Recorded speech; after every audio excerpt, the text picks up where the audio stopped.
ठाण्यातील Viviana mall या ठिकाणी शाहरुख खानचा नवीन जवान चित्रपट पाहण्यासाठी राष्ट्रवादी नेते जितेंद्र आव्हाड हे स्वतः विद्यार्थ्यांबरोबर ढोल ताशाच्या गजरात मॉलमध्ये आले। हा चित्रपट कशा प्रकारे आहे, त्याचे महत्त्व काय, यासाठी शेकडो विद्यार्थ्यांना बरोबर घेऊन चित्रपटगृहात आव्हाड यांनी प्रवेश केला आणि यावेळी चित्रपटगृहात ढोल ताशांच्या गजरात तरुणाई नाचताना दिसली।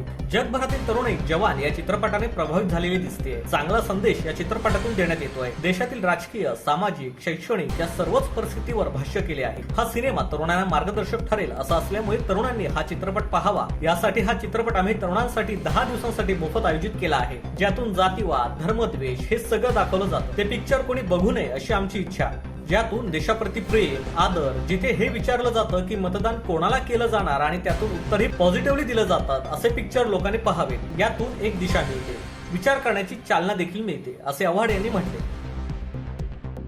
S9 news Thane.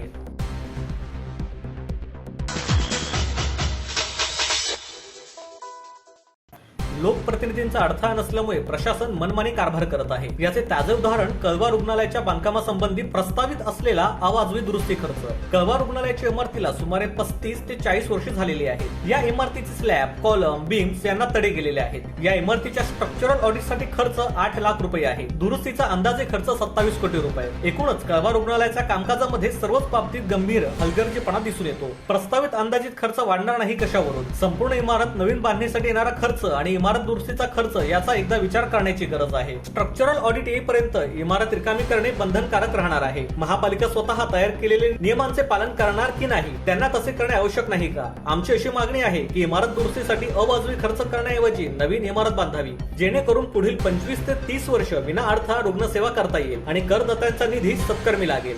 व तोपर्यंत कळवा हॉस्पिटल हे कोविड रुग्णालय बाळकूम येथे हलवण्यात यावे। महापालिकेने हे हॉस्पिटल जितो ट्रस्टला दिले आहे, पण जितोचा इतिहास पाहता सर्वसामान्यांना हे हॉस्पिटल परवडणारे नाही। त्यामुळे कळवा हॉस्पिटलचे विस्तारीकरण करावे।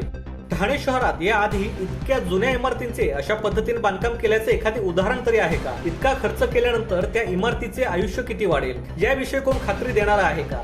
अंदाजित खर्च वाढणार नाही याची काही खात्री आहे का? असे प्रश्न देखील यावेळी मनसेने उपस्थित केले आहेत। तुम्ही जे मागताय, तुम्ही जे करताय ते चुकीचं आहे। तुम्ही आता 26-27 कोटीचा डोबल खर्च काढला, म्हणजे तो 40-45 कोटीवर तुम्ही नेणार, बरोबर आहे? तुम्ही पुन्हा 2 वर्षांनी 40-45 कोटीचं टेंडर काढणार। माझं असं मत आहे, तुम्ही आत्ता ती इमारत पूर्ण डिमॉलिश करा। 70-80 करोड रुपये जे काही खर्च होतील ते आत्ताच होतील, पण पुढच्या 40 वर्षाचा ठाणेकरांचा विचार करा। तुम्ही दरवर्षी दर 2-3 वर्षाने 25-25 कोटी रुपये खर्च करून पैसे वाया घालवण्यापेक्षा तुम्ही आता नीट प्लॅनिंग करा आणि तिथे नवीन इमारत बांधा। तोपर्यंत आपल्याकडे पार्किंग प्लाझा तयार आहे बाळकूमचा, तिथे आपलं हॉस्पिटल न्या आणि तिथे कळवा हॉस्पिटलचं सध्यापुरतं एक्सपान्शन करा, ही आमची मागणी आहे। S9 news Thane.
सर्व नागरिकांना आवाहन करण्यात येत आहे की सध्या डासांमार्फत पसरणाऱ्या डेंग्यू या आजाराचा प्रसार रोखण्यासाठी प्रत्येकाने पुढील प्रमाणे कार्यवाही करावी। डेंग्यू आजार एडिस इजिप्ती हा डास चावल्याने होतो। या डासांची पैदास साचलेल्या किंवा साचवलेल्या स्वच्छ पाण्यामध्ये होते. 8 दिवसांपेक्षा जास्त दिवस पाणी उघडे व साचून राहिल्यास त्यात डास अंडी घालतात. अंड्यांच्या अळ्या तयार होऊन पुढे डास तयार होतात. यासाठी आपल्या घरातील पाणी साठे, उदाहरणार्थ बॅरल्स, पिंपे, टाक्या, हौद, रांजणे इत्यादी दर आठवड्याला रिकामे करून घासून पुसून कोरडे करून पुन्हा भरावे. 1 दिवस कोरडा दिवस म्हणून पाळावा. पाणी साठ्यांना घट्ट झाकणे बसवावीत किंवा जुनी साडी, चादर, धोतर यांनी बांधून झाकून ठेवावीत, म्हणजे डास त्यात जाऊन अंडी घालणार नाहीत. घराच्या गच्चीवर, आजूबाजूला, अंगणात कोठेही पाणी साचू देऊ नये. भंगार सामान उघड्यावर टाकू नये. उदाहरणार्थ टायर्स, प्लास्टिक सामान, कुंड्या, टाकाऊ वस्तू इत्यादी.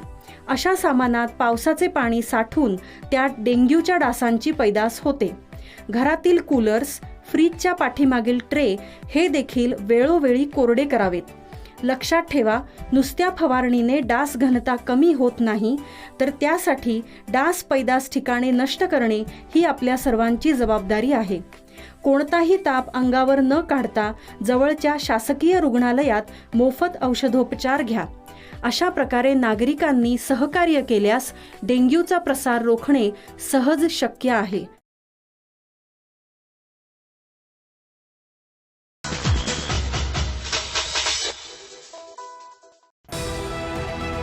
TJSB सौर शक्ती कर्ज.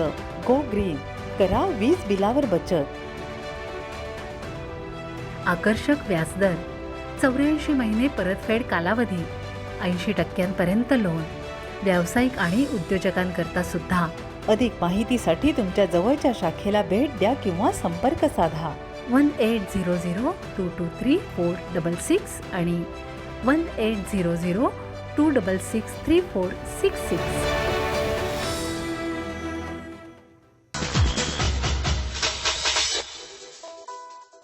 ठाणे महापालिकेच्या छत्रपती शिवाजी महाराज रुग्णालय, राजीव गांधी वैद्यकीय महाविद्यालय येथील साफसफाईच्या नवीन व्यवस्थेस 13 सप्टेंबर पासून सुरुवात झाली. नवीन कंत्राटाचा कार्यारंभ ठाणे महापालिका आयुक्त अभिजित बांगर यांच्या उपस्थितीत सफाई कर्मचाऱ्यांच्या हस्ते करण्यात आला. छत्रपती शिवाजी महाराज रुग्णालय, राजीव गांधी वैद्यकीय महाविद्यालय आणि आसपासचा परिसर यांच्या साफसफाईचे कंत्राट कृष्णा कन्स्ट्रक्शन यांना मिळाले आहे. त्यांचे 180 कर्मचारी 3 पायामध्ये कार्यरत राहणार आहेत. छत्रपती शिवाजी महाराज रुग्णालयाच्या संपूर्ण कायापालटासाठी ठाणे महापालिका प्रशासन प्रयत्नशील आहे. या प्रक्रियेत रुग्णालय स्वच्छता हा महत्त्वाचा घटक आहे. रुग्णालयातील स्वच्छतेत आमूलाग्र बदल व्हावा यासाठी तसेच खराब काम खपवून घेतले जाणार नाही हा मुद्दा ठसवण्यासाठी कंत्राट व करारनाम्यातील अटी व शर्तींमध्ये टोकाच्या कारवाईचा अंतर्भाव करण्यात आला आहे. त्याचप्रमाणे काम गुणवत्तापूर्ण नसेल तर कारवाई केली जाईल याची जाणीव कंत्राटदाराला करून देण्यात आली आहे. नवीन कामाच्या माध्यमातून रुग्णालय स्वच्छतेचा नवीन अध्याय रुग्णालय सुरू होत आहे असा विश्वास आयुक्त अभिजित बांगर यांनी व्यक्त केला. या प्रसंगी आयुक्त अभिजित बांगर यांनी सफाई कर्मचाऱ्यांशी संवाद साधला. पगार वेळेत होतील याची खात्री बाळगा आणि तुमच्याकडून सफाईत कोणतीही कसूर होणार नाही याची दक्षता घ्या असं आयुक्त म्हणाले.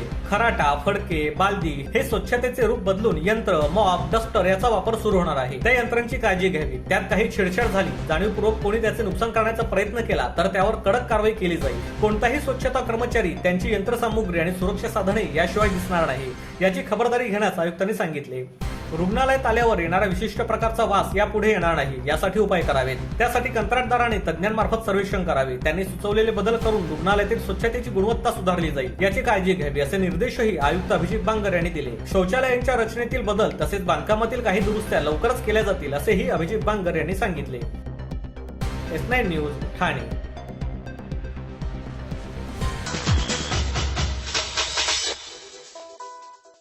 ठाणे जिल्ह्यात सध्या तोडक कारवाईचा सपाटा सुरू आहे. याच कारवाईमध्ये लोकप्रतिनिधींना राहत्या झोपडीची कर रक्कम देत असलेल्या कळवामधील 350 झोपडपट्टी धारकांच्या घरांवर प्रशासनाने हातोडा चालवला आहे. त्यामुळे साधारणतः 1200 नागरिक बेघर झाले आहेत. त्या विरोधात आज ठाण्यातील समाजसेवक संगम डोंगरे यांनी स्वतः खाडीत उतरून प्रशासन व मुख्यमंत्री यांच्यावर आसूड ओढले आहे. मुख्यमंत्री एकनाथ शिंदे यांनी इतरत्र दौरे करण्यापेक्षा स्वतःच्या घराला आग लागली आहे त्याकडे पाहावं, ती आग कशी विझवता येईल याच्यासाठी प्रयत्न करावेत अशा शब्दात समाजसेवक समाजसेवक संगम डोंगरे यांनी आपला संताप व्यक्त केला. गोरगरीब माणूस हा त्याची पै वाचवून स्वतःच्या कुटुंबासाठी एक आसरा बनवत असतो. प्रशासनातले भ्रष्ट अधिकारी आणि काही ठेकेदार संगनमताने यांना आश्वासित करून घर विकत असतात. यानंतर कधी मीटरसाठी, कधी पाण्यासाठी, तर कधी टॅक्स पावती देऊ यासाठी झोपडपट्टी धारकांकडून रक्कम वसूल केली जाते. त्यातूनही एक वेळ उपाशी राहून ही माणसं ती रक्कम पुरवत असतात. असे असताना एके दिवशी याच प्रशासनाकडून या झोपडपट्टी धारकांवर कारवाई होते. जर कारवाई करायचीच असेल तर त्या भ्रष्ट अधिकाऱ्यांवर करा जे अनधिकृत बांधकामांना अभय देतात, गोरगरिबांची लूट करतात व नंतर त्यांना वाऱ्यावर सोडतात.